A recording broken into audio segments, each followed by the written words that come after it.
Foreigners don't know this is made in Japan. 12 iconic foods invented in Japan. 外国人が知らない日本シリーズ。日本発祥の代表的な料理12選。Hello, everyone, and welcome to our brand new series, Foreigners Don't Know This Is. When you think of Japanese cuisine, I bet sushi and ramen come to mind. But here's the shocker. Many of the dishes that Japanese people themselves believe originated overseas were actually developed, evolved, and perfected uniquely in Japan. Our first series is 12 iconic foods invented in Japan. Are you ready to be surprised that a dish you thought was foreign was actually born here? Without further ado, let's start the hack with the Japanese national meal whose true origin is most misunderstood. Today, we are going to reveal these 12 dishes. How many of these dishes do you think originate somewhere else? Now, let's look at each of the 12 dishes to find out what they taste like, where you can eat them, and where they really came from. The first dish is Japanese curry rice. Many foreigners think this is an Indian or Thai dish, but that is a major mistake. Japanese curry is characterized by its use of a commercial roux, resulting in a mild and thick flavor. Its spices are milder than those of India or Thailand, and the rich flavor comes from the sweetness of thoroughly cooked vegetables. This is not a dish that originated in India or Thailand, but one that was uniquely adapted in Japan after being introduced via the British Royal Navy. In fact, its root is in the British Navy's stew. The Japanese adapted it to their tastes and created a brand new curry that is unlike anything else in the world.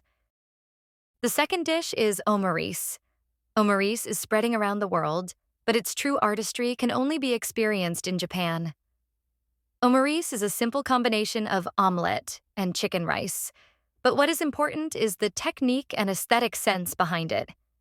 In particular, the opening omurice, where the half-cooked egg bursts open and flows out when cut with a knife, is a truly unique Japanese evolution. This smoothness is the essence of Japan's Yoshoku Western-style Japanese cuisine culture. The third dish is Katsudon. Many foreigners likely think of Katsudon as just a pork cutlet on rice. However, this is the greatest creative feat in Japanese culinary philosophy. It involves boldly combining the Western cutlet with the Japanese concept of a don, rice bowl. This fusion itself is uniquely Japanese. The biggest hack point is the method of closing the dish with egg. Normally, moisture is the enemy of fried food, isn't it? But the Japanese intentionally pour a sweet savory stock and half-cooked egg over the crispy texture, changing the crispiness into a tenderness that locks in flavor. This was an evolution no one could have imagined. The fourth dish is Napolitan. Let me state the biggest hack point right away. This dish is 100% pure Japanese-born pasta, and it has nothing to do with Naples, Italy. Many foreigners think spaghetti equals Italian food, but Napolitan was completely remade by Japan's Yoshoku, Western-style Japanese cuisine philosophy.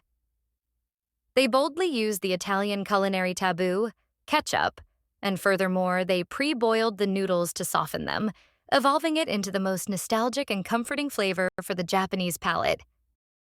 The fifth dish is Ebi Fry. While fried shrimp is common overseas, Japanese Ebi Fry is completely different. It has evolved into an independent work of art. The biggest hack point is its commitment to visual appeal. Western fried shrimp are usually curled, but Japanese Ebi Fry is carefully processed and stretched straight by artisans, resulting in the most beautiful and voluminous shape.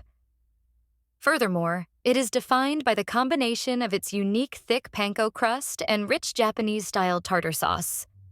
Although influenced by Western cutlets, Ebi Fry was established as a completely new dish through Japanese creativity and technique. The sixth dish is beef stew. To viewers familiar with European stews, Japanese beef stew must look like an entirely different dish. This is because Japanese stew has uniquely evolved under the premise that it will be eaten together with rice. The biggest hack point is the richness and sweetness of its Demi-Glace sauce. Instead of highlighting the flavor of red wine and herbs, as in French cuisine, Japan thoroughly condensed the richness and umami of the Demi-Glace, adding a strong thickness. This richness is the result of the pursuit of the ultimate sauce for eating with white rice. While Western stew feels close to a soup, Japanese beef stew is a sauce meant to be eaten. The seventh dish is croquette. European croquettes are often based on seafood or bechamel sauce, aren't they? However, Japanese croquettes have taken a unique path, with potatoes, mashed potatoes, playing the starring role. The biggest hack point is its status and presence.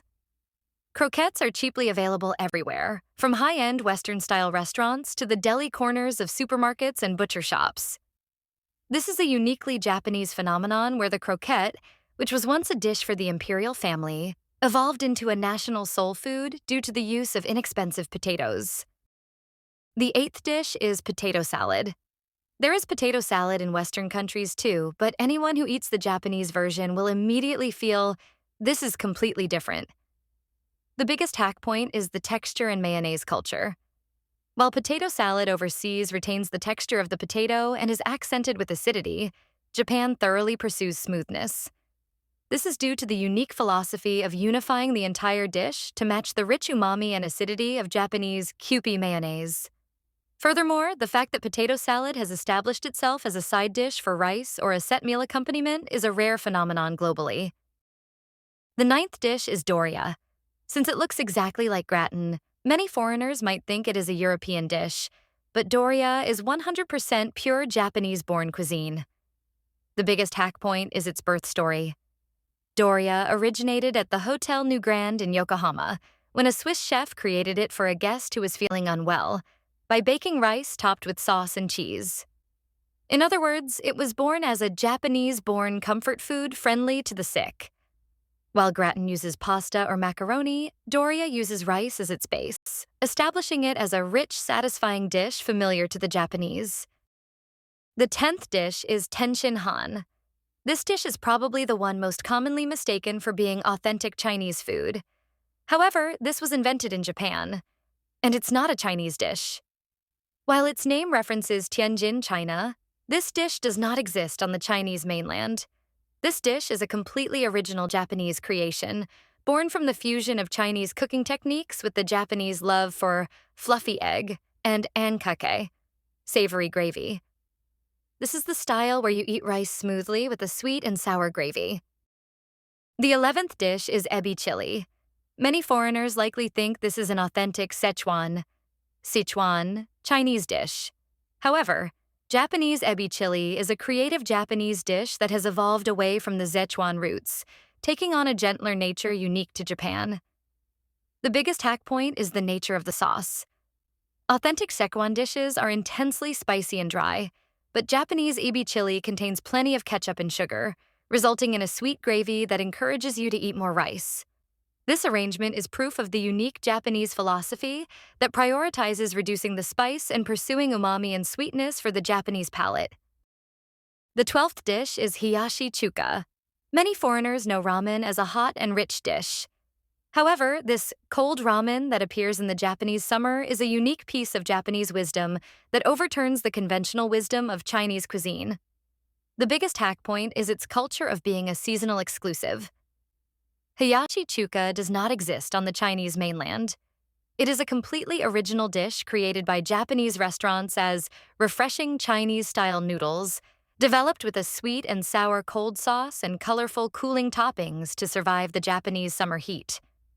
Furthermore, if you see a banner or sign on the streets of Japan that reads, Hiyashi Chuka hajimemashita, Hiyashi Chuka has begun, that is the sign of summer's arrival.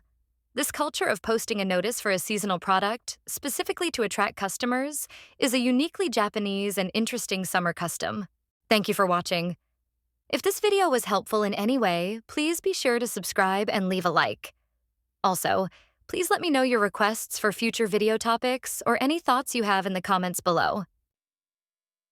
この動画が少しでも役に立ったら、チャンネル登録といいねをお願いします。